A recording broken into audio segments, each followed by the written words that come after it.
So all of my sewing gets done at night when my kids are asleep. And because the other half of this sewing space is where one of my kids sleeps, I can't make use of my awesome design wall to lay out my quilt blocks and get them arranged in the order that I want to sew them. So if you have limited space like I do when you're sewing, I'm going to show you how I keep my quilt blocks organized so that I can sew my quilt top in a small space and I don't have to leave it up on a design wall to reference. I moved the kids' table. Okay, so now I have a large, mostly empty floor space to work with. And this is where I'm going to lay out my quilt blocks and get them kind of arranged in the way that looks good to me, the way that I want.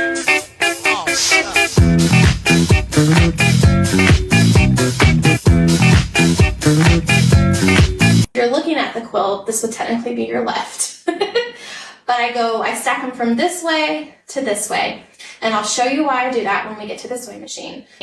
That first block, and I'm going to stack it on top of the block next to it. I'm going to pick up that block, and I'm going to stack it on top of the block next to it. I'm going to keep doing this and keep going until they're all stacked nice and neat together. Then I'm going to take a little Wonder Clip, and I have, if you have sticky notes, index cards, use whatever you want. I have one of those alphabety numbers. I don't know where number 1 is, so this is number 0, but I'm going to clip it to this stack so that I know this is the first row in my quilt. This is the first row of blocks. And we have the first block on top, the last block in the row on the bottom. So what I'm going to do is take this off, set it aside. Okay, so this is the block that comes out first, from left to right. So underneath it should be the block, if we stacked them correctly, should be the block that gets sewn to the right side of this block, because this is the very first block in the first row of our quilt.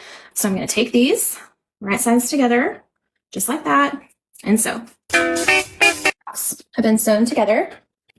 All right. So now, the next block facing up in that pile should be the one that gets sewn directly to the right side of this block. And so on it goes until your whole row is done. And you're going to keep doing that for each one.